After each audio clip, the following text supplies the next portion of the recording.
नमस्कार, आप देख रहे हैं न्यूज इंडिया 24/7। मैं हूं आपके साथ प्रीति चौहान, मेरे साथ मेरी सहयोगी दीपिका और साथ ही तमाम हमारे मेहमान आपके साथ होंगे। और आज हम न्यूज इंडिया पर आपको दिखा रहे हैं 5 राज्यों में जो विधानसभा चुनाव हो रहे हैं उसमें हम डेटा की बात नहीं करते बल्कि डिटेल्स, फैक्ट्स और साथ ही चुनावी समीकरण की बात करेंगे। आपको पता है कि डेटा बदल जाते हैं, आपको पता है कि डेटाज जब रिजल्ट्स आते हैं तब कुछ और ही होते हैं। ऐसे में समीकरण को समझना बड़ा ही मुश्किल होता है और यही काम है हमारा कि हम आपको समीकरण बताएं कि तमाम बड़े राज्यों में जहां पर इस वक्त पूरा देश फोकस कर रहा है विधानसभा चुनाव के लिए, वहां के चुनावी समीकरण क्या है, किन लोकल मुद्दों पर वहां की जनता वोट करेगी, नेताजी को कौन से बड़े विचारधारा को टारगेट करना होगा, साथ ही तमाम उन बड़े मंत्रियों को, बीजेपी के बड़े लीडर्स को मेहनत करना होगा जहां पर कांग्रेस की अच्छी पकड़ है। इन तमाम सवालों के साथ अपने मेहमानों के साथ बातचीत करेंगे। आप तक एक एक डिटेल्स 5 ही राज्यों के आपको बताएंगे, एक एक समीकरण आपको समझाएंगे। लेकिन उससे पहले जल्दी से आपको तमाम जो ग्राफिक्स है वो आपको हम बता देते हैं। हमारे साथ जो प्रवक्ता है उनके नाम भी आपको बता देते हैं। साथ ही दीपिका अगर कुछ कहना चाहें। बिल्कुल, जिस तरीके से लगातार हम प्रीति कह रहे हैं कि 5 का पंच, यानी कि जो 5 राज्यों में विधानसभा चुनाव होने वाले हैं उसको लेकर हम वापस से बार बार इसी बात का जिक्र कर रहे हैं। ये साफ तौर पे आपको बताएं डेटा नहीं है बल्कि ये एक हमारी कोशिश है। कोशिश इस बात की कि तमाम जो हमारे ग्राउंड जीरो के हीरो हैं वो इस वक्त जुटे हुए हैं और जी जान से वो कोशिश भी करें, जनता की राय जान रहे हैं। इसके अलावा जो आपने देखा महीनों से पसीना बहा रहे हैं, चाहे बात हम कांग्रेस की करें चाहे हम बात बीजेपी की करें, तमाम दिग्गज इस वक्त मैदान में उतरे हुए हैं। लेकिन उनका पसीना बहाना कितना कारगर साबित होगा, क्योंकि बात लोकसभा की आती है और जब बात विधानसभा चुनावों की आती है तो ये दोनों ही जो मुद्दे होते हैं अलग अलग हो जाते हैं। विधानसभा चुनाव में क्या स्थानीय मुद्दे काम करते हैं, लोकसभा चुनाव चूंकि जस्ट इसके बाद होने वाला है, क्या लोकसभा चुनावों में विधानसभा जल्दी से अपने मेहमानों से मिलवा देते हैं। आज हमारे साथ मेहमान होंगे, जल्दी से आपको मिलवा देते हैं। टेलीविजन स्क्रीन पर आप देख पा रहे होंगे आम आदमी पार्टी के प्रवक्ता से लेकर के तमाम मेहमान हमारे साथ। खेमचंद शर्मा प्रवक्ता भारतीय जनता पार्टी के हैं, विजय कौशिक नेता कांग्रेस से हमारे साथ, ए के मिश्रा राजनीतिक विश्लेषक हमारे साथ संजय राणा राजनीतिक विश्लेषक स्टूडियो में मौजूद हैं हमारे साथ, विष्णुप्रिया सिंह राजनीतिक विश्लेषक हमारे साथ मौजूद हैं, सुनील कौशिक जी वरिष्ठ पत्रकार हमारे साथ मौजूद हैं। आप सभी का बहुत बहुत स्वागत। हमारे इस चर्चा में प्रियंका राणा राजनीतिक विश्लेषक हमारे साथ मौजूद हैं, शिवानी जैन राजनीतिक विश्लेषक हमारे साथ मौजूद हैं। आप सभी का बहुत बहुत स्वागत। ऐसे में सबसे पहला जो मेरा सवाल होगा, भारतीय जनता पार्टी के जो प्रवक्ता हमारे साथ हैं खेमचंद शर्मा जी हमारे साथ, सागर मिश्रा भी मौजूद हैं जो तमाम मेहमानों के साथ बाहर खड़े हैं, उनका भी बहुत बहुत स्वागत है, वो भी निगाह रखे हुए हैं। लेकिन शुरुआत खेमचंद शर्मा जी से हम करेंगे। भारतीय जनता पार्टी के प्रवक्ता हैं खेमचंद जी। 5 राज्यों के चुनाव, फिलहाल बीजेपी और कांग्रेस उन 3 राज्यों पे फोकस करना चाहती है जिसे कहा जाता है कि हिंदी बेल्ट है, राजस्थान, छत्तीसगढ़ और साथ ही मध्य प्रदेश। तो राजस्थान का जो चुनावी समीकरण है, देखिए वहां भी इलेक्शंस लेट हैं विधानसभा के। अभी फिलहाल परसों जहां वोटिंग है वो है छत्तीसगढ़, वहां पर कांटे की टक्कर है।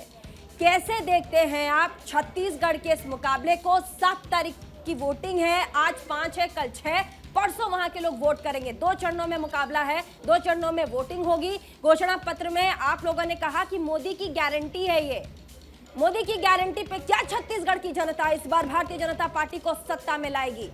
खेमचंद जी,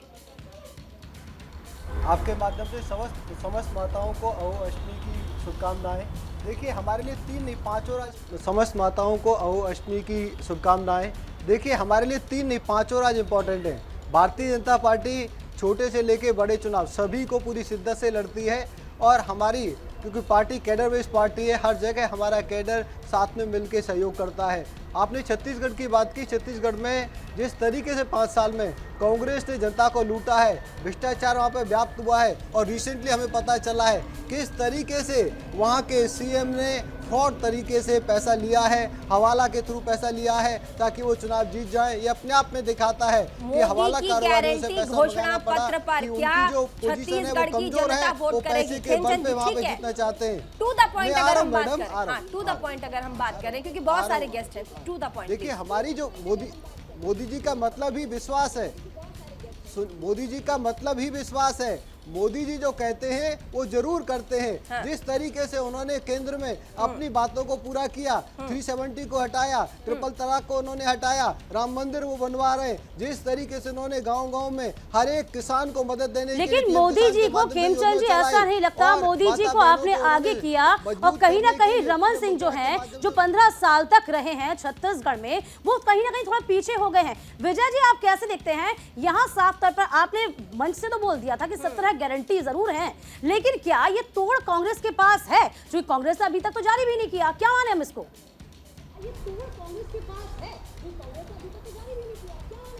विजय जी सुन पा रहे हैं? चलिए प्रियंका राणा हमारे साथ स्टूडियो में मौजूद है। प्रियंका जी, अभी अभी खेमचंद जी ने कहा कि मोदी अगर नाम जुड़ जाता है घोषणा पत्र में, घोषणा पत्र की गारंटी में, तो अपने आप जनता का भरोसा उधर खींचा चला आता है, क्योंकि प्रधानमंत्री है तो मुमकिन है, मोदी है तो मुमकिन है। टैगलाइन है प्रियंका राणा, जल्दी से। ठीक है, जल्दी से प्रियंका राणा बताइए। देखिए, बड़े बड़े लिस्ट निकालने से, बड़े बड़े वादे करने से मूलभूत समस्या क्या जनता की पूरी हो पाई है, ये एक बड़ा फैक्टर होने वाला है आने वाले चुनाव में। लोकसभा विधानसभा आप कंपेयर नहीं कर सकते हैं, लेकिन अगर किसी स्टेट के अंदर कांग्रेस आती है तो एक बड़ा झटका होगा बीजेपी के लिए, क्योंकि आप देखिए सारे स्टेट के अंदर सिर्फ मोदी जी के नाम पर इलेक्शन लड़े जा रहे हैं। जितने भी बड़े नेता हैं उनको नकार दिया गया है, उनका नाम कहीं सामने नहीं है। बहुत बड़ी बड़ी बातें, परिवारवाद पे बातें, भ्रष्टाचार पे बातें, लेकिन आज जनता ये भी बात करेगी कि जिन भ्रष्टाचारियों के ऊपर आपने पहले एलिगेशंस लगाए थे, आखिर वो आज बीजेपी पार्टी में क्यों आ गए हैं। तो बहुत सारे मुद्दे हैं, महंगाई का मुद्दा है, ओपीएस का एक बड़ा मुद्दा है। जनता वोट करेगी, जनता इस पे वोट करेगी कि बीजेपी क्या दे रही है, कांग्रेस क्या दे रही है। जनता को आप वोट करने सिर्फ उस पर्टिकुलर मैटर से मतलब है। क्या कहेंगे इस पर? देखिए, बिल्कुल मूलभूत समस्याओं पे ही बात होगी, और वो चाहे कांग्रेस हो चाहे बीजेपी हो। जो वादे किए गए थे, क्या वो जमीनी स्तर पर वो पूरे कर पाए हैं? बहुत सारी चीजें हैं। ओपीएस का मुद्दा एक बड़ा होने वाला है। महिलाएं बढ़ चढ़ के, राजस्थान के अंदर सबसे ज्यादा जो वोट करती हैं वो महिलाएं करते हैं। तो महंगाई का मुद्दा, बेरोजगारी का मुद्दा, उनके जो बच्चे हैं, उनके जो पति हैं। संजय राणा कितना तारुफ रखते हैं? जल्दी से दीपिका, संजय राणा के पास कितना तारुफ रखते हैं आप? देखिए, मैं मैडम राणा की बातों से इत्तेफाक नहीं रखता। देखिए, जो चुनाव होता है, देखिए हमेशा समझना चाहिए कि नेतृत्व क्या होता है, लीडरशिप क्या होती है और पार्टी क्या होती है। तो नेशनल जब पार्टी होती है प्रीति, उसमें क्या होता है, एक चिन्ह होता है और उसका नेतृत्व होता है जो मोदी जी का चेहरा है। अब आते हैं जो छत्तीसगढ़ में मैनिफेस्टो आया था कि मैनिफेस्टो एक तरह से आपका ब्लूप्रिंट होता है, जिसको आप जनता के समक्ष रखते हैं कि हम ये चीज़ करेंगे और ये चीज़ आपको देंगे। लेकिन उसके अलावा भी आदमी ये देखता है कि कौन सी पार्टी आपके लिए या आपके देश के लिए, आपके समाज के लिए, आपकी संस्कृति के लिए अच्छी है, उस बेसिस पे वोट होता है। तो ये देखना चाहिए कि कौन सी पार्टी वादा करती है। ऐसा लगता नहीं है आपको कि चीजें जो होती है, विधानसभा की बात कर लें और लोकसभा की बात करें, वो तो बदलती हैं, लेकिन यहाँ पे फोकस जो रखा था, कांग्रेस से फोकस रखा था, महिलाओं की बात करते हैं विजय जी, और फोकस ये भी रखा था कि कहीं ना कहीं कांग्रेस की बात करते हैं, तो दोनों ने फोकस रखा। लेकिन बीजेपी ने क्या पहले मानी? ये देखो, महिला आरक्षण बिल लागू हो जाने के बाद जो प्रस्ताव पास हुआ है, ये लगता है पहला इलेक्शन है, तो महिलाएं भी समझेगी कि वोट किसको करना है, किसको नहीं करना है, क्योंकि ये पुराना मुद्दा रहा है और महिलाओं के सशक्तिकरण की जो बात रखी है वो हमेशा बीजेपी ने रखी है, इसमें कोई दो राय नहीं है। लेकिन हम पिछला रिकॉर्ड देखें, 2013 का हम समीक्षा करें तो एक तरफा जीत थी बीजेपी की तीनों राज्यों में, चाहे छत्तीसगढ़ की बात करें, चाहे राजस्थान की बात करें, चाहे मध्य प्रदेश की बात करें। मतलब कह सकते हैं आधे से ज़्यादा सीटें मिलना बहुत मायने होती हैं। लेकिन 2018 के इलेक्शन में जो जीत हुई वो समानांतर जीत हुई, बहुत ज़्यादा अंतर नहीं रहा बीजेपी और कांग्रेस के बीच में। तो अब ये दिखाई, चलिए हमारे साथ सागर जुड़ रहे हैं ना, सागर भी बाहर मौजूद है, तमाम ग्राफिक्स के जरिए भी बताने की कोशिश करेंगे, ग्राफिक्स के जरिए बताने की कोशिश करेंगे कि आखिर होने क्या वाला है। जल्दी से राजस्थान का रुख कर लेते हैं और देख रहे हैं खूबसूरत सी तस्वीर राजस्थान की। तो राजस्थान में जातीय समीकरण बनेगा। 2018 में ये हुआ था, भारतीय ट्राइबल पार्टी 2 सीटों पर, और इसके साथ ही राजस्थान में जातीय समीकरण कहता क्या है। 18 बहुत बड़ा एग्जाम्पल है। राष्ट्रीय लोक दल को 1 सीट मिली थी और परसेंटेज वोट की देखिए तो 0.3% वोटिंग हुई है। राजस्थान में इस समीकरण में कांग्रेस के साथ क्या हुआ 2018 में, तो 100 सीटों पर कांग्रेस आई थी और साथ ही जो वोटिंग परसेंटेज था वो भी आपके सामने है। बीजेपी की अगर हम बात करें तो 73 सीटों पर बीजेपी आई थी और साथ ही जो वोटिंग समीकरण जो परसेंटेज है वो 38.08% है। बीएसपी की अगर हम बात करें राजस्थान में तो ऐसे में 6 सीटों पर सिमट कर रह गई थी। वोटिंग परसेंटेज की बात करें तो 4% वोटिंग आई थी। 2018 का एग्जाम्पल दिया जाता है राजस्थान के बारे में कि आप 18 का चुनाव देख लीजिए, इस बार के चुनाव में क्या होगा आपको समीकरण पता चल जाएंगे। तो आंकड़े बहुत सहयोग करते हैं, ये हम मानते हैं। और साथ ही ये देखिए, अभी महिला आरक्षण से राजस्थान विधानसभा की तस्वीर क्या होगी। तो राजस्थान विधानसभा में कुल सीट जो 200 है उसमें से महिला आरक्षण का जो मामला है वो भी 33% रिजर्वेशन के बाद महिला एमएलए की संख्या 66 है। महिलाओं का दबदबा, वसुंधरा राजे आपको याद होगा। इस बार क्या होगा, फिलहाल राज्य में महिला विधायकों की संख्या अगर बोली जाए तो 27 है। 27 है महिला विधायकों की संख्या। साथ ही कांग्रेस की तरफ से 15 महिला विधायक ऑलरेडी हैं। बीजेपी वसुंधरा राजे सिंधिया, दिया कुमारी आपको याद होगा, ये वो सशक्त महिलाएं हैं जो राजस्थान का नेतृत्व करते हैं। हमारे साथ ग्राउंड से सागर मिश्रा भी जुड़े हुए हैं। एक बार जल्दी से उनका रुख करते हैं, उसके बाद वापस आएंगे। देखिए, बिल्कुल आज के दिन अगर हम फोकस करें 3 हिंदी भाषी राज्यों पे, चाहे वो राजस्थान हो या फिर छत्तीसगढ़ या फिर मध्य प्रदेश, इन तीनों राज्यों में कांग्रेस के नेता का ही पलड़ा इस समय भारी दिखाई दे रहा है। जो अनुमान बताते हैं, जो ओपिनियन पोल सामने आ रहे हैं। रुद्र जी हमारे साथ जुड़ गए हैं जो कि पॉलिटिकल एक्सपर्ट हैं। इसके पहले खेमचंद शर्मा भी जुड़ गए हैं। पुराने पैनल में 2 अलग नेता थे। रुद्र जी, तीनों राज्यों में हिंदी भाषी अगर मैं बात करूं तो कांग्रेस के नेताओं का दबदबा थोड़ा ज्यादा दिखाई दे रहा है बीजेपी की अपेक्षा। लग रहा है अगर वो आंकड़ों में, नतीजों में अगर तब्दील हो गए तो दिक्कत हो जाएगी कांग्रेस को। लग रहा है अगर वो आंकड़ों में, नतीजों में अगर तब्दील हो गए तो दिक्कत हो जाएगी कांग्रेस को।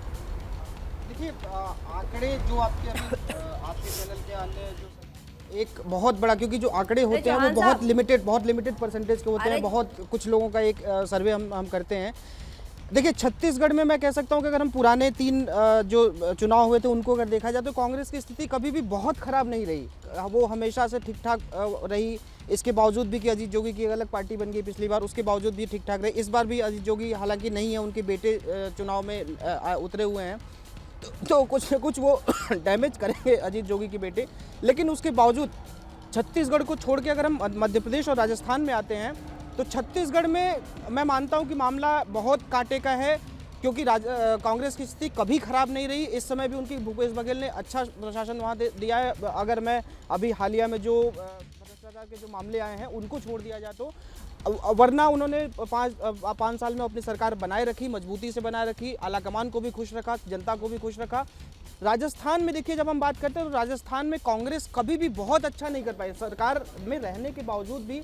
जिस तरीके से वसुंधरा राजे जब 2018 में चुनाव जीती थी तो उसके पहले जब वसुंधरा राजे की सरकार थी तो वसुंधरा राजे जितना मार्जिन से वो चुनाव जीती थी, ठीक है सागर, थोड़ी देर के लिए रुकना पड़ेगा आपको। समीकरण और साथ ही डेटाज राजस्थान पे फोकस हमारा है, छत्तीसगढ़ पर फोकस है, साथ ही हमारा मध्य प्रदेश में फोकस है, लेकिन राजस्थान पर इसीलिए क्योंकि कहा जाता है कि वह राज और रिवाज हर 5 साल में बदल जाते हैं। इस बार क्या होगा, जल्दी से 2 बड़े राज्य, 2 बड़े विधानसभा वहां की, जिसमें ढूंढाड़ रीजन है। ये कॉन्स्टिट्युएंसी जहां पर 58 सीट है, कांग्रेस वहां पर 28 से 30 सीटों पर, बीजेपी 26 से 28 मिलने वाला है। साथ ही अन्य को 0 से 4 सीटें मिल सकती है। ये वो रीजन है, ये वो कॉन्स्टिट्युएंसी है। मेवाड़ रीजन की हम बात करें, माड़वा आपको याद होगा, मेवाड़ रीजन आप कितने गाने बन गए मेवाड़ियों पर। और ऐसे में वहां पर क्या है, तो वहां पर न्यूज इंडिया कहता है कि कांग्रेस 5 से 10 सीटों में सिमटेगी, बीजेपी को 30 से 35 और अन्य को 4 सीटें आएंगी। ये बहुत बड़ी बात है। और साथ ही जब न्यूज इंडिया कहता है तो आप सोचिए कि उस पर 100% मुहर लग सकती है। हम धीरे धीरे करके आपको अपने डेटा दिखा रहे हैं ताकि आपको एक चीज बड़ा कंफर्म हो जाए कि हम सिर्फ डेटा की बात नहीं कर रहे हैं। तमाम जो हमारे पैनलिस्ट हैं वो आपको समीकरण भी बता रहे हैं कि सिर्फ यही नहीं होगा, समीकरण भी कुछ कहेंगे, क्योंकि 3 दिसंबर को समीकरण ही काम आएगा। वोट संजय जी से पूछ लेते हैं जरा प्रीति कि क्या इस वक्त जो समीकरण राजस्थान के हैं वो कितने कारगर साबित होंगे। संजय जी, देखिए जिस तरीके से कांग्रेस इस वक्त क्या निश्चिंत है, क्योंकि हमने देखा अंदर खाने में बहुत सुगबुगाहट यहाँ पर नजर आई थी और बहुत ज्यादा कांग्रेस के अंदर अंदरूनी कलह नजर आई थी। क्या यहाँ पर समीकरण कांग्रेस सटीक बैठा पाएगी, क्या लगता है? देखिए सुगबुगाहट जो आपने बोला वो सही शब्द यूज़ किया। हम तो कहते हैं कि कांग्रेस की यहाँ पे हालत सही नहीं है। अगर हम 2018 से तुलना करें तो 39% उनको वोट मिले थे और बीजेपी को 38% वोट मिले थे। अगर वोट की तुलना करें तो 1,39 मिला था कांग्रेस को, 90 लाख मिला था, 1,75 लाख उनको मिला था भारतीय जनता। थोड़ा सा अंतर, लेकिन सीटों का अंतर आप जान के परेशान हो जाएंगे। एक की 90 सीटें बढ़ जाती है और एक की 79 सीटें कम हो जाती हैं। तो ये समीकरण छोटे में परसेंट बढ़ता है। लेकिन इस समय जो समस्या है कांग्रेस के साथ, अंदरूनी कलह है नंबर 1, टिकट वितरण में समस्या है नंबर 2, नंबर 3 सबसे बड़ी जो है सुरक्षा व्यवस्था की समस्या बहुत बड़ी है। शिवानी जैन भी वहाँ बैठी इसके है। बाद हम दीपिका, उनके पास भी विधानसभा चले सीट का जाइए। जिक्र करते हैं, ढूंढा की जिक्र करते हैं। ढूंढा सीट आती है, चुरू आती है या फिर वसुंधरा राजे की सीट आती है। इन सीटों पर क्या लगता है कि कद्दावर सीटें हैं, ये हॉट सीट में शुमार होती हैं। इन सीटों के बारे में क्या सोचते हैं? क्योंकि देखो 2018 की तरफ आप जाएंगे हाँ। तो जब लगता था कि जो पार्टी का प्रदेश अध्यक्ष होता है वही तय करता है कि मुख्यमंत्री का प्रत्याशी कौन होगा। ठीक। और जिन सीटों का आपने जिक्र किया है, वसुंधरा राजे का वहाँ बड़ा अधपत रहा है, बड़ा व्यवस्था उनकी चौकस वहाँ रही है। लेकिन जब प्रदेश अध्यक्ष की नियुक्ति आई थी तो बहुत अच्छे से मुझे याद है कि अमित शाह को राजस्थान का दौरा करना पड़ा था और उसी पर मोहर लगानी पड़ी थी तो जो मैडम जिटा आती थी।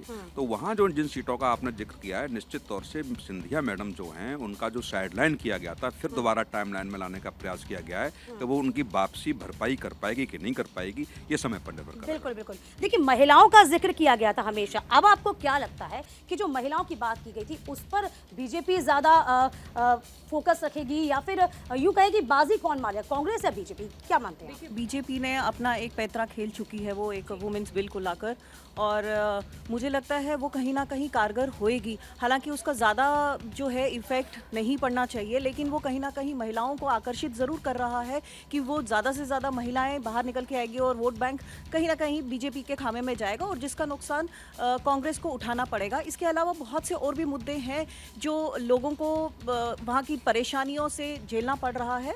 और सबसे बड़ा मुद्दा तो मुझे लगता है वहाँ पे जो डिस्क्रिमिनेशन, जेंडर डिस्क्रिमिनेशन को लेकर चल रहा है, वो बहुत ज़रूरी है कि वैसे मुद्दों को शायद ये महिला आरक्षण बिल जो आया है उसको कहीं ना कहीं कम करेगा, तो बीजेपी के चांसेस ज़्यादा बनते हैं। और देखिए विधानसभा क्षेत्र का जिक्र हम बार बार कर रहे हैं क्योंकि कहते हैं प्रत्याशियों की जो तुलना होती है, ढूंढा रीजन का हम लगातार बता रहे हैं। आपको क्या लगता है, चूंकि बीजेपी 28 से 30 और कांग्रेस 28 से 30 और बीजेपी 26 से 28 थी, अन्य को 4 सीटें दी थी, इस बार आप इस क्षेत्र का जो है इस कॉन्स्टिट्यूएंसी क्या हाल देख पाते हैं?